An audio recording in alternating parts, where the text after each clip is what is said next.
to approximately 60 billion rand per year. That, ladies and gentlemen, speaks to 200,000 RTP houses, or 3,000 schools, or 1,250 clinics. For a country that is so scarce and so needy, it is a shame that we have these figures in front of us. Just a quick capture about the chapters coming and the discussion forward. We compiled in 7 chapters, and as you can see there, the annexures, it's a voluminous document. These are narrated in a manner which exposes numerous plans, decisions, actions, and events which lead to predetermined outcomes of targeted enrichment at the cost and detriment of our people, that is, the South African citizens. This is not a complicated process, but it takes time, effort, and a lot of effort. These incidents are not secret and have largely been exposed. The facts we present highlight the modus operandi of appointments and decisions to achieve a predetermined outcome. All therein paints a clear picture of conscious conduct to capture or manipulate the system. In each of these cases, President Zuma and his connected friends and family members have benefited. And the things that we've identified in our report are the things that can clearly make those links. There are many, many more cases. And we have to decide which are those that link the president and his people around him so that we can take it for direct information going forward. These are the chapters. Number 1, interference with the criminal justice system. President Zuma's relationships and links to the Gupta family. The Gupta-Zuma plundering of state resources within SOEs. The shameful appointment of Minister Mosebenzi Zwane. The Faith Mutambe saga. The Finance Minister debacle, Nene, Van Rooyen, Gordon, and Gigaba. And today we feel those effects 2 years down the line. And then just the conclusion. The one thing we must say is that without the media, South Africa would have been in a much worse state than what it is now. And you guys as the media, the people that keep your finger on the pulse, talk to the people of South Africa and keep the communities informed about what's happening and the rot that's taking place. We owe a deep gratitude for the public protector with the Nkandla report. We have a diligent judiciary. The Constitutional Court ruling on Nkandla speaks to very hard thought, very lot of research before they made those announcements. The resolute public protector with the state of capture report. And we could see through the media how that was manipulated by the president to his own ends. A robust civil society. Absolutely important to have a robust civil society to ensure people are kept to account. It is not often when the South African Council of Churches speak to us, but when they do, it's important that we listen. When they released the unburdening report, the unburdening panel, that was telling to the nation. And I think that was a turning point. The Parry report called the betrayal of the promise. Amvungane and Scorpio with the Gupta leaks. Unbelievable stuff that came out over the last few weeks. Just to capture what the Public Affairs Research Institute says, the overview and mechanism of modus operandi of state capture to secure control over SOEs and the public service, access to rent-seeking opportunities, influence fiscal sovereignty, protection from security and intelligence services. Then it talks about capitalizing on strategic procurement opportunities. You appoint a new minister and a DG, you manipulate the SOE board and put people that you trust and you can manipulate. You decide on a new acquisition in the build program, and we'll talk a lot about that today. Personal links to bidders. Tenders are awarded irregularly, and contracts are then massively inflated. The President's headhunting services, the Gupta family. The Gupta's involvement in Fakie Mentor, and Fakie Mentor even today on social media speaks to the stuff happening and happened to her. She believes that her life is under threat. And I think that she is sharing a lot of information and personal insights into what's happening in the country today. She was offered the minister of the position of Minister of Department of Public Enterprises. She declined. A few weeks later, Barbara Hogan was replaced by Malusi Gigaba. The Gupta's involvement with Mcebisi Jonas, they offered him the finance position. He declined Nhlanhla Lene replaced by Des van Rooyen. Mosebenzi Zwane appointed after the CV was sent to Duduzane, the president's son, from the Guptas.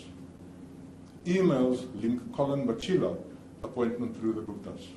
The email was sent on the 23rd of March 2014, and less than a month later he was appointed. Emails linking Richard Seleke appointment through the Guptas.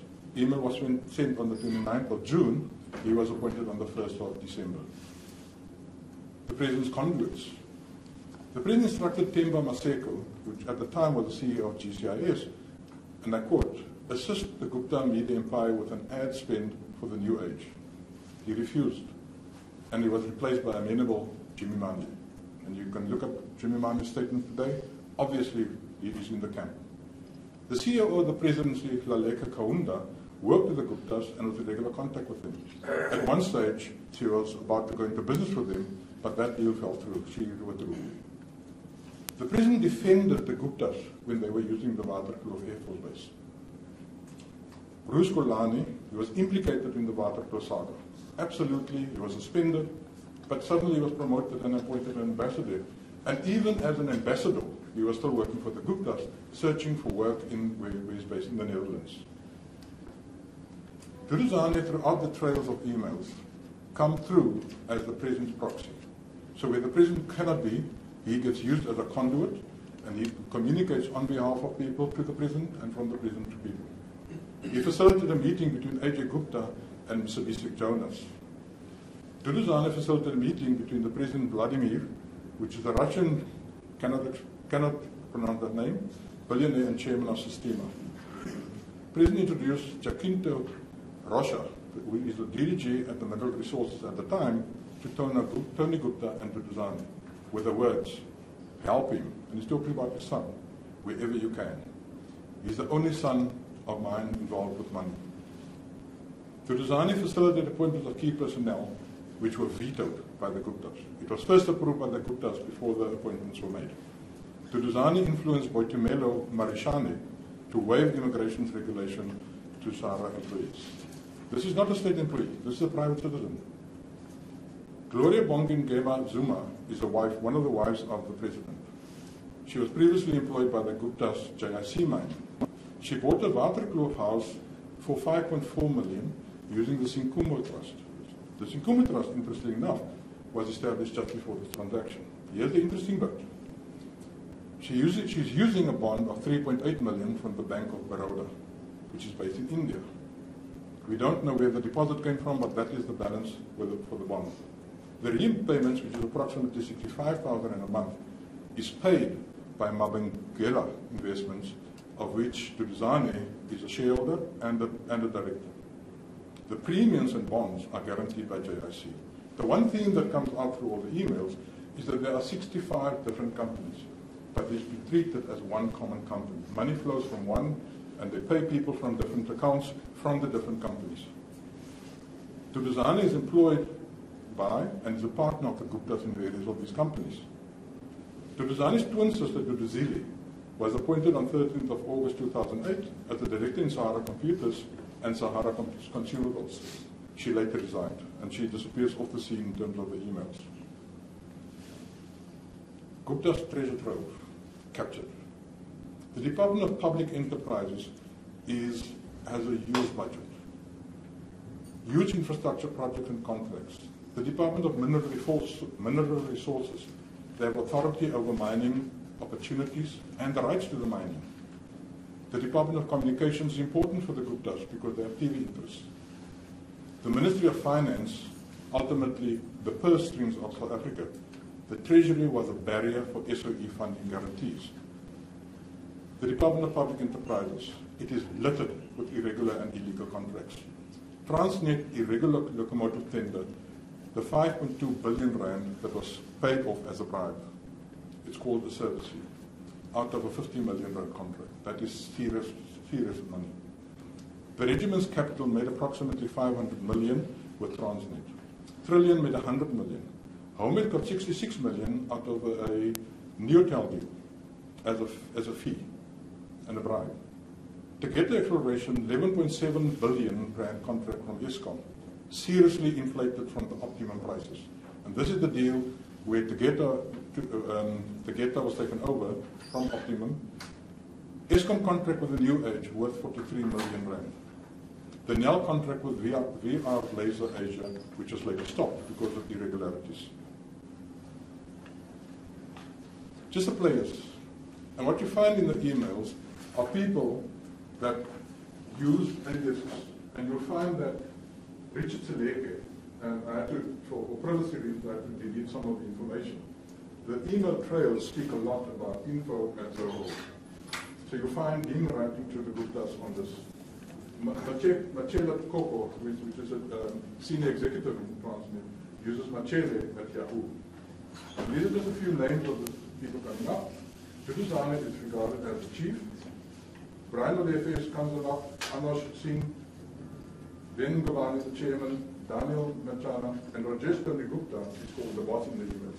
And when they refer to him as the boss, they just say, pass on to the boss. There's no questions. You can immediately see the trail going directly to Colonel Gupta. So the links are in the emails. On the 11th of the 1st in 2011, the Department of Public Enterprises wrote a memo capturing the minutes of the presentation with Parliament. And what they did is they got a lot of strategy going forward. Energy, Department of Public Enterprise secured cabinet support for an additional funding of 174 billion rand for Eskom, taking their guarantees to a maximum of 350 billion at a time. Broadband Infraco launched its commercial offering at 10% less than market levels in 2010. The defense, the NEL Saab aerostructure got rollover government guarantees amounting to 1.85 billion. Forestry, invest in Safscol to play a role. Safcol was, they boosted Safcol so they can boost rural development to make sure that the rural areas also get some infrastructure. Transport, 90 of 100 locomotives to be built in South Africa. That number jumped to 1,064. Mining, Alex Core, land mining rights transferred to Rustenburg Mining Company. This is the memo. And we noticed immediately after this memo was launched that the Guptas suddenly got interested in the Department of Public Enterprises. They had somebody in broadband writing email to them. Defense, the NEL Saab, you could see the history of flowing after that, the roadmap of that. Forestry, they put somebody in the board of Safcol there to manage that. Transport, 90 out of 100, became 106. And this is where the 5.2 billion rand was there. So what they saw this was, it's a treasure trove, it's a shopping list, for want of a better word. And they planned around this because they could see the next 3 or 4 years, the money is going to flow in these areas, and they invested then immediately to make sure they can go forward. Mosebenzi Zwane fiasco. He was the MEC in Free State. The local choir gets an all-expenses paid trip to India after the Vrede Dairy Farm launch. Now the Guptas denied their any involvement here, but all the bank accounts were under Gupta's name. The emails linked to them, they paid for things out of there, they gave computers and the email addresses, even the head office address was in Sandton with the Guptas. So there was a lot of things happening there. The dairy farm alone cost 183 at the beginning. He was appointed after the CV was sent from Duduzane from the Guptas. So the Guptas forwarded to Duduzane, and then obviously that was handed to the president for consideration and appointment. After trip to Switzerland to meet with Optimum Mine CEO and Atul Gupta, Zwane facilitated the sale of Optimum 9 from Glencore to Tegeta. Richard Seleke and Macheko were conduits in this process. So what this says is that there's links and sublinks that happens, communication taking place, etc. Department of Mineral and Mineral Resource authorized the release of a rehabilitation fund at Korenfontein to the value of 280 million and Optimum Coal Mine 143 billion. Now we roll these figures around very easily in the newspapers. 183 billion is 1,000 million. That's a lot of money. And the key thing about this is that when they open up a mine, you are mandated by law to have a percentage of your income set aside to make sure that the mine, after you leave and throughout the process of the mine, you can take care of the environment. Because what happened in the past is that somebody comes in, they do mining, open cast mining, and they ruin the environment, and then they pack up and leave. So mines, and this money is meant for South Africa, is meant to rehabilitate the area where you mine. This money is offshore, gone. No trace found of it. Treasures today investigating where that money is. That, no uncertain terms, is an illegal, because that money is ring-fenced. Zwane in Gupta's pocket. When he got appointed, he appointed 2 advisors, Kuben Woodley and Malcolm Mabaso. So interesting enough, he couldn't make a speech without the Guptas writing it for him. He publicly lied when he declared that Cabinet recommended a judicial inquiry into Gupta bank accounts. The banks closed the Gupta accounts because there was suspicious movement of money. Cabinet declared that there must be an investigation, and 3 ministers were appointed. 3 ministers were appointed, and Zwane was leading it.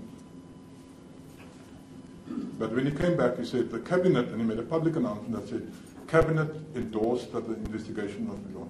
Nothing of the sort. 2 days later, it was denied. There was a mysterious detour to Delhi when they were supposed to be in Dubai, and this is the famous Switzerland trip. He was implicated in the waterproof landing in that he invited Shivpal Yadav to Free State. Shivpal Yadav is a politician in one of the states of India. He ostensibly invited him to make the waterproof aeroplane a legal one and a diplomatic one. The Faith Mutambe debacle. She appointed Claudia Motsoeneng as SABC COO, despite public protector's scathing findings against him. The Supreme Court of Appeal, and I quote, said, treat him with disdain. Mr. Motsoeneng's appointment was irrational and unlawful.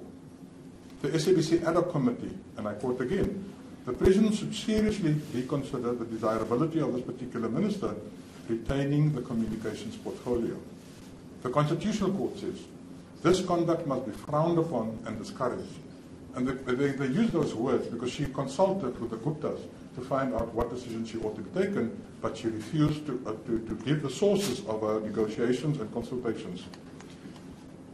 Remember just what I said now about the bank investigation. She attended meetings with the IMC on bank accounts when she was never appointed onto the committee. Her advisors, Daniel Mancha and Mazuleni Manye, are both Gupta allies. She worked on Gupta instructions. What's worse is that she was a cabinet minister, and when they got appointed, when the last reshuffle happened, and the ministries were split, you had telecommunications and communication that were split. What happened here was that she sent cabinet memos to the Guptas. And the essence of that means that she was asking the Guptas to either instruct the President, and you see here, and the word in red, the must, is what I put in there just to illustrate the must. She wrote to them with a cabinet memo, and she says, these sections must be transferred to the Minister of Communications. That's her. Despite my request, a comrade, this is Chwele, is determined to table the matter in Cabinet tomorrow. I hope he's still on his way. Responsibility for Infracol and Centec. Mtambi wrote, Centec signal distribution must rest with the Ministerial Communication. She wrote a proclamation for the President to approve. She sent it to them and said, see attached proclamation that the President must sign. So it certainly appears as if she was giving the Guptas the information so they can instruct the President to do things. Let's talk about the ministers. One of the most important departments and ministries in the cabinet. There are 4 ministers replaced within President Zuma's term. Nene, by the President's own words, excellent results, superb work. He is still waiting until today for the BRICS appointment as Director General. Van Rooyen lasted 4 days, came in with two of his advisors, and a lot of things happened there, and we'll talk about that. The bloodbath in the market. PIC alone lost billions of rand in value. The telling email. One of his advisors came in, went to go speak to the Director General and said, we're new on the block, we need to know what the minister ought to do, give us information. The DG then sent him the cabinet memo that speaks about the plans of the future for Treasury, where they intend spending money, where they invest to grow the economy. And that was within minutes sent to the Guptas. And the famous words were, "Gents, finally." This is the context of that, "Gents, finally." Go down. They recall, based on up to today, we haven't seen the intelligence report. All we see is when it's waved like this, when the president says, "I trust this." But the intelligence minister denied knowledge of this. Now, if we were the president, wouldn't you trust your intelligence minister to provide that? He hasn't even consulted with the intelligence minister. The reality was, the Financial Information Center flagged for 72 suspicious interest transactions, hence the investigation and the IMC was established. He questions a 1.3 billion withdrawal from Optimum Mine. That is the ring-fence money I spoke about earlier. The Rehabilitation Trust. And he stopped the Tegeta abuse of 2.94 million after they took over the coal mine. The coal prices jumped from something small to massive, and it was absolutely horrendous to what happened there. The investigation that's been proven later shows that there was abuse taking place. Kigaba was appointed after that. The rand was tumbling. International markets are still unimpressed with what's happening there. Earlier, I spoke about the companies. There are 67 companies in total in this family together. I just highlighted a few that comes out through the Gupta emails a lot.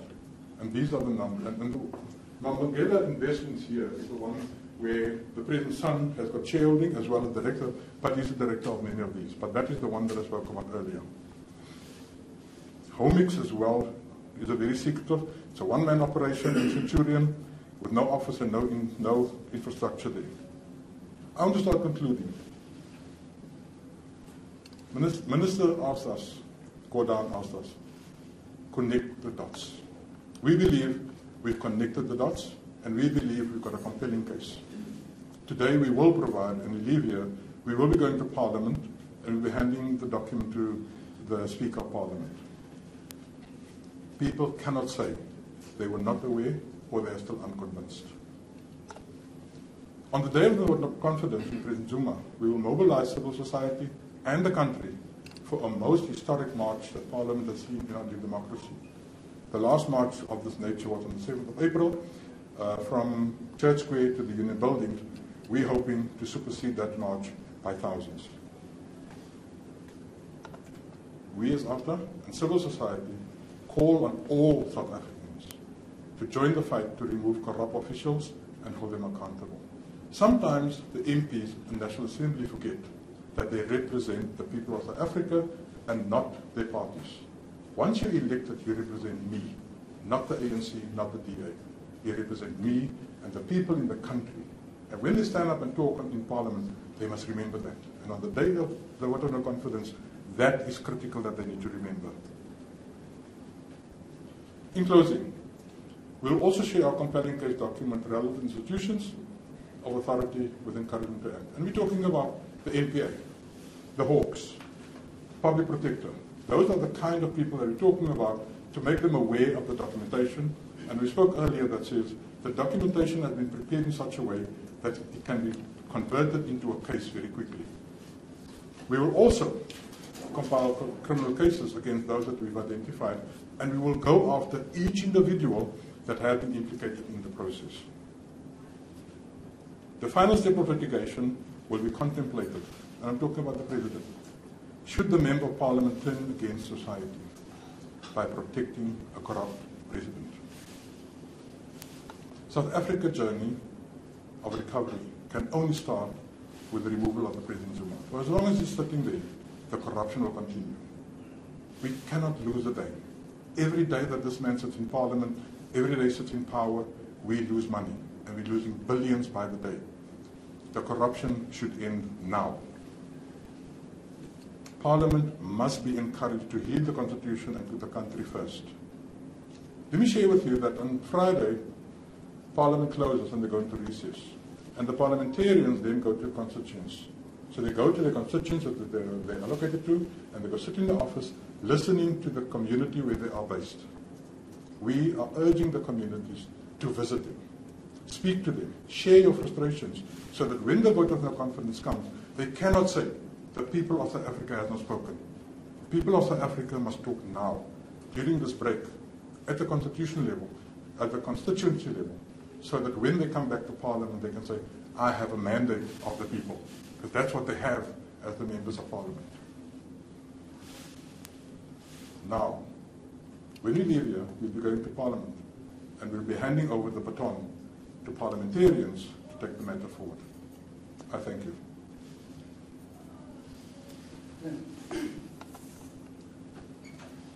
That concludes the formalities. If you'd like, we'll take any questions.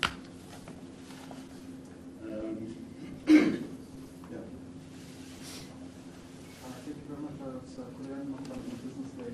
I just wanted to find out what, and you've alluded to it already, but just get specific points on what is the advice to go to Parliament at this stage. I ask this keeping in mind that Parliament and the legislature and the executive are also experiencing, I reckon, a lot of dimensions. I mean, looking at yesterday, for the second time in a row, there was a no-show at the portfolio committee that she reports to. And it's a matter of the attitude that Parliament has to be able to keep to rest the executive and the executive that the executive accounts to Parliament. So. Okay. Is that open? Any other questions? Or should I just answer that one first? Simple question for me. You've mentioned Hawks and NPA here, so they've always been allegations that they're also captured. Do you still have faith in those institutions when you go to them present this damning report, as you call it? So what's your stance on that? Okay, thank you. Another question? We'd like to add the public protector's participation and contribution to what this gentleman just mentioned as well. Okay. Have you answered 3 questions? You can take another round. Why are we going to Parliament? The Constitutional Court is the ultimate court of the country. And what has happened in the past is that the Constitutional Court gets a lot of requests. And currently there are 1 or 2 cases in front of them, specifically the EFF case that's going to appear in September. The Constitutional Court is very clear when it comes to these matters that says you need to exhaust all your avenues before you come to us. And they are very particular in which vehicles and which areas they interfere with. Our advice was very clear. You must exhaust all. And the Constitution speaks to the fact that the National Assembly has been appointed to keep the executive to account. So you must exhaust that. So we as OUTA have not approached the Constitution. We have approached the Constitution on other matters, but not on this matter. So what we want to do is to exhaust all these matters. Speaking to the security service, that's why we're going to the National Assembly. We need to exhaust those avenues as well before we can go there. Because when you get to the Constitutional Court, you're going to ask us. So exactly what did you do before you came to us? We skipped Parliament, we skipped the normal state organs before coming to you. And that will not be, they will frown upon us. So that is just half the question. These institutions are put in place for a reason. And we as a society need to trust them to do what they need to do. Only when they fail do we escalate to the next level. And we need to start looking at them and holding them to account. Because if they're not held account, they will go south, the way we did with the National Assembly. So we need to speak to them, we need to engage with them, and we talk to them. One of the people that I didn't mention is the Minister of Police, because ultimately he's the authority over them. So he's one of the people that we will involve in the process. Only if they don't act. We've got the experience that you're speaking about, because we have 4 or 5 cases. On the 14th of December last year, we laid charges, am I right, the 14th of December, against Claudia Motsoeneng. Up until today, we have had very little feedback. The case has not made any progress. We've laid charges of perjury against Nazir Ali.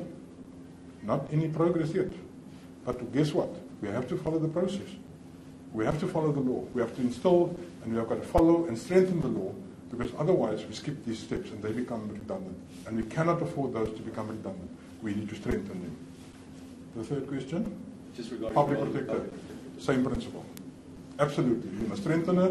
We must help her to find the path. If she's off the path, we must bring her back. If she doesn't come back on the path, we'll address that as well.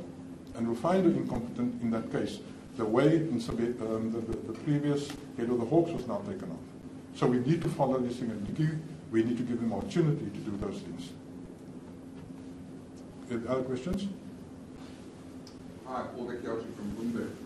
Just what exactly do you expect Parliament to do with this, and who are you going to hand this over to the Parliament? We've arranged to have the Deputy Secretary of Parliament to receive this.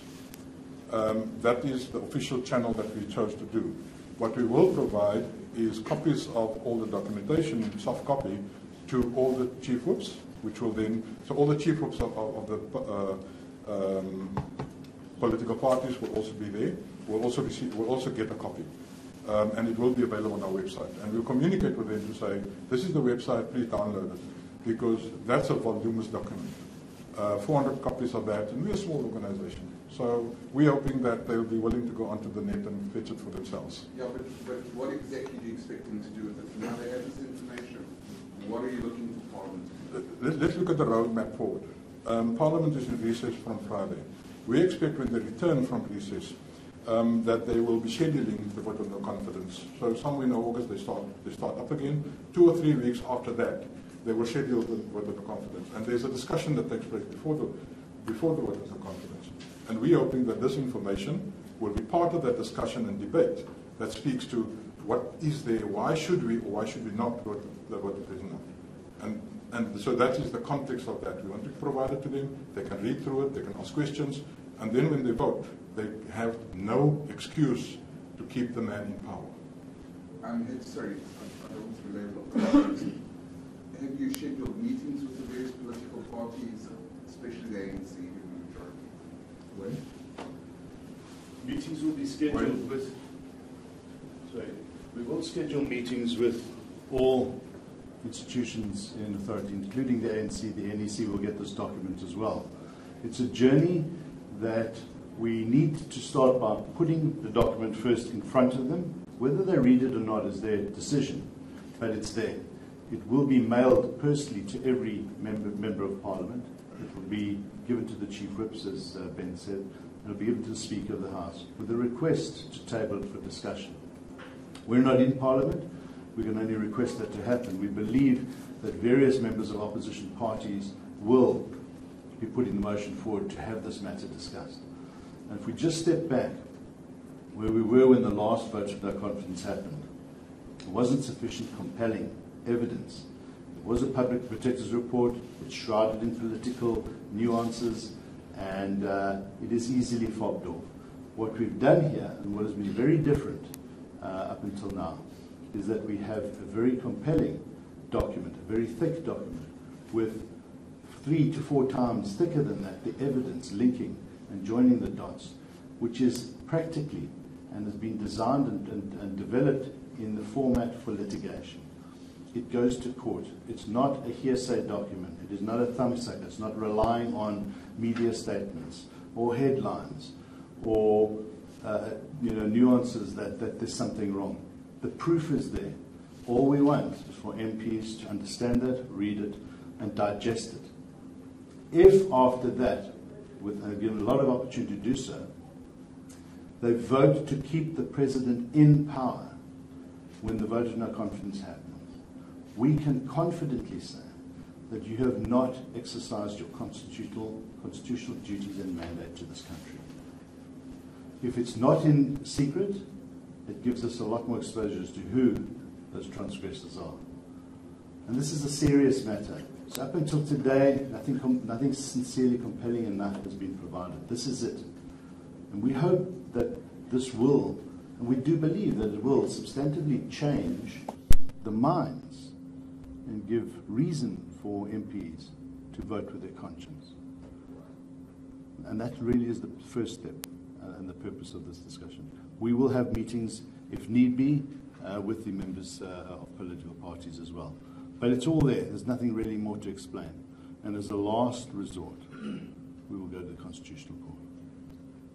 If the evidence hasn't been tested in court, can you expect MPs to raise their vote on it? Yeah, we believe so because, again, we've positioned it and put it out and pieced all the evidence, incidents, events together to show Now, you can only go so far. A court will then have to look at it through a judge's eyes to make the conclusion as to whether the facts are strong enough.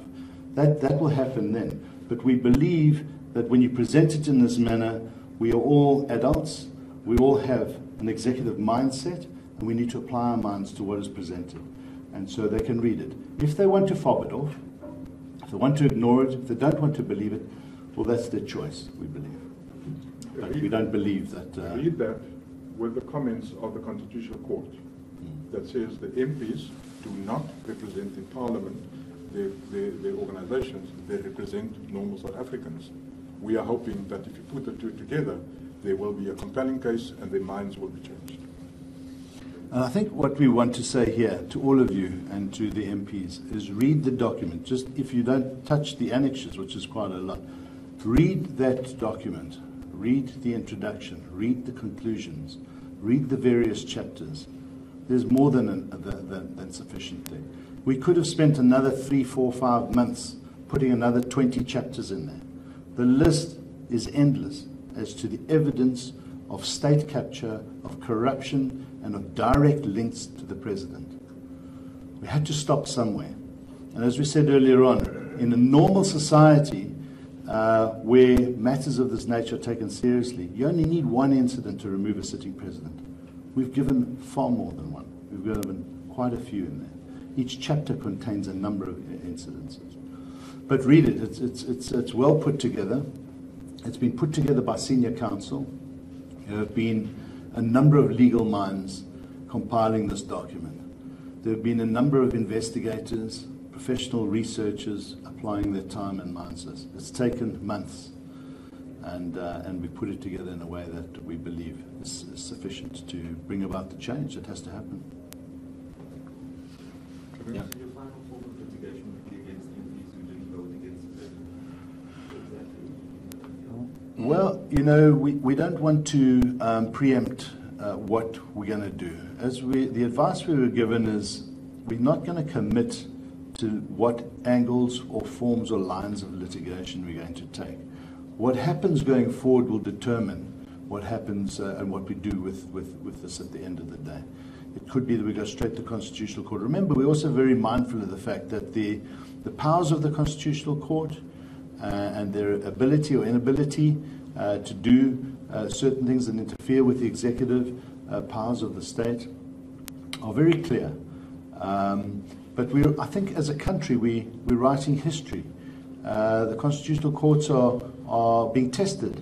They are pushing the envelope as far as they are being asked to do so by civil society, by political parties and others, in order to bring about accountability to the people through Parliament. And so we'll have to see what happens. We'll have to see what further advice. We'll have to see what more comes out of the Gupta leaks and other evidence that comes to the fore every single day in this country. So it's a journey. And we don't want to say, yes, if they don't vote this way, well, then we're going to take the individuals on. We can't say that, and we don't want to say that. We don't want to say, if you don't play the game our way, we're going to come after you. That's not how we do this. We provide the information. It is there. Apply your minds. Let's do what's right for this country. It's quite simple, actually. And we don't know why it is so difficult to remove this president. But if you want compelling evidence, it's in that document. Okay. Any other questions, ladies and gentlemen? Is there any amount that has been thrown around through this corruption? Is there a figure that you were able to say this is what we think of, and this is the amount that has been spent corruptly? Let me check a question. Are you asking the question, how much is corruption costing the country? Or how much corruption is that? We did not even touch. There is no one amount that captures that. What we've done is we've used research that's in Africa that speaks to 60 billion rand in South Africa alone, of which a huge amount. I mean, we roll these figures around very quickly. 1 billion here, 5 billion there. But the figures we quoted here are the figures that are there, and it's at least 7 billion rand. Purely just the information I shared with you this morning covers at least 7 billion rand. 7 billion. Africa Check talks of 60 billion rand per annum. Other economists put that at much higher amounts lost, not only to corruption but maladministration. How long's a piece of string? Is really is what you're asking, and there's substantive amount. It's sad that in South Africa we don't talk in millions anymore on corruption. It is sad that when we uncover cases of a few million rand being diverted and unwarrantedly diverted away from money that should go to service delivery, building houses, clinics, and that is not even a story anymore. It should be, and it is a story around the world. It has to be billions here now. And we're becoming a bit punch drunk, and we're becoming a bit blasé about the extent of corruption. And if it was just 1 billion, it would be too much. But we are talking tens of billions, possibly hundreds of billions of rands a year lost to maladministration and corruption. But what we're talking about here are the fingerprints and the links to one man, a president of this country, who should no longer be in that position, and he needs to be removed. And we can't stop doing our work to do so. Question? Planning or plotting, for lack of a better word, to remove a president of the country. You have this tell-all must-read document that you are going to be giving to MPs ahead of the vote of no confidence. Are you certain, or are you sure that this must-read document is going to convince enough, more especially the ANC members of Parliament, to vote against having to vote to have the president outed? And obviously there are going to be repercussions if, let's say, the president is voted out. Doesn't that mean that the ANC in its all will also be voted out of Parliament as time goes on? So does this document have enough to make the MPs vote in taking out the president as you're hoping to? Yes, we believe so. It has more than enough. We can assure you that. But that's our belief.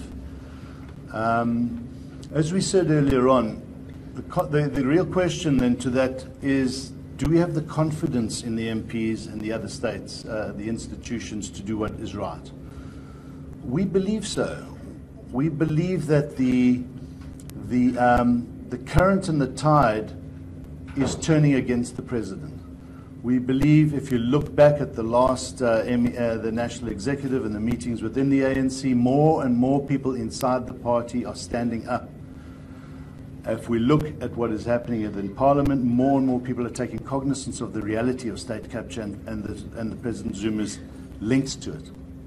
So we're there. We believe that this country is almost there. We believe the conscience will be stirred sufficiently. It has already been, and this document will do more. Whether it'll be the tipping point, whether we'll get the 201 or plus votes required, who knows?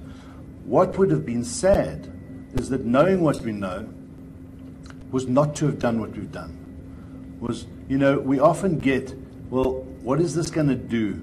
How does the work that civil society, the protests, the actions, the research and documents like this make any difference? The corollary to that is doing nothing doesn't do it better. But doing this brings the momentum. We believe the momentum is swinging very fast against Jacob Zuma. We believe his kitchen is on fire. We believe the heat is far too much to handle, not only for him, but for the connected cronies and the ministers and the MPs and other people connected. We believe that the country is at the turning point to remove him. Now, that's the first step. That's not the end of the journey.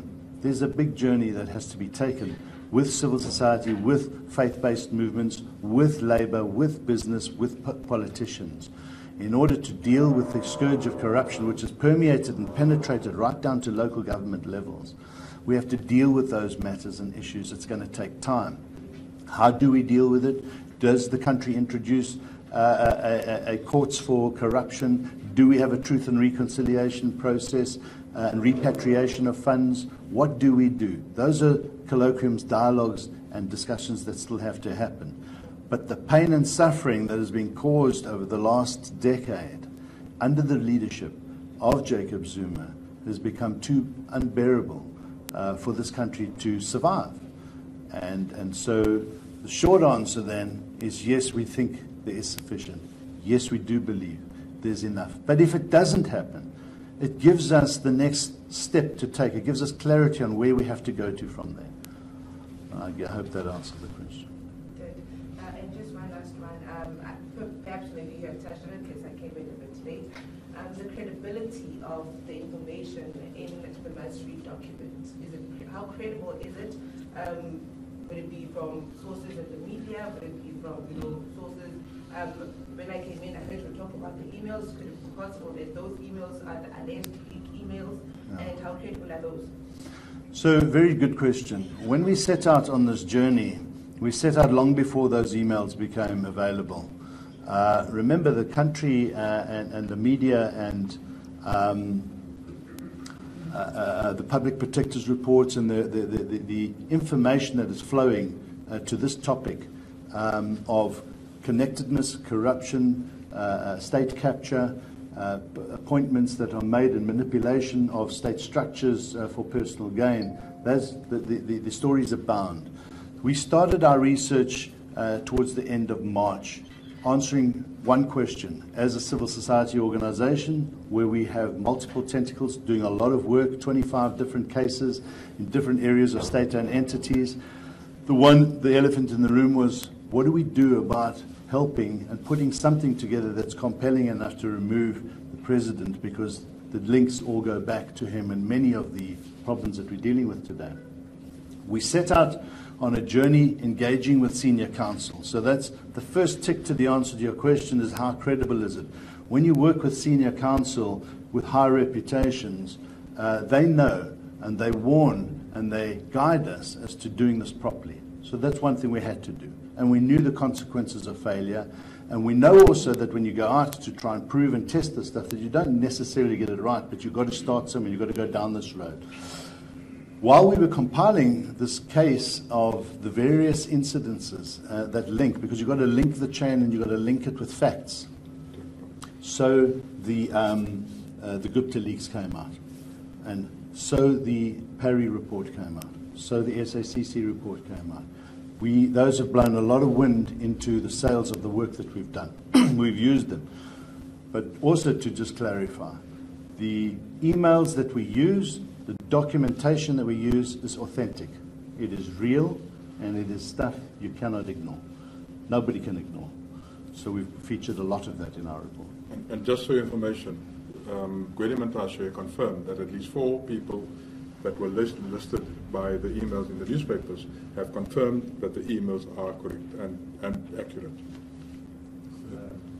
Just touching on something you mentioned just now, you said that basically it would be preferential if there was not a secret ballot in this particular case, in the interest of this approach, given that the transparency of who was voting for and against then be able to be taken on if this particular approach was ignored. Is that exactly right?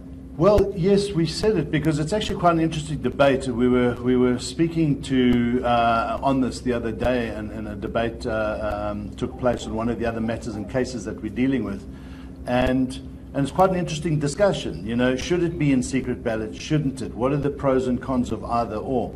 It doesn't matter to us. We believe that if it is a secret ballot, it is going to be able to give people more strength to be able to vote without suffering the consequences of being bullied, and we know very clearly that the officials do come down heavily on people who don't subscribe to them and their thoughts and their ways. So either way, it's a very interesting debate.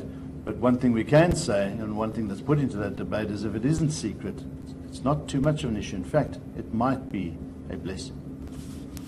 We'll have to see. We need to wrap up. Any last questions? We'll be around for one-on-one interviews and that as well. Ladies and gentlemen, thank you once again for coming. We'll wrap up soon, and then we need to be in Parliament 12 o'clock, so we are available. Thank you very much. Just one thing. We're done. Somebody lost a credit card. I'm not sure if one of you guys or somebody just did it in the And it's got a PIN number if you want.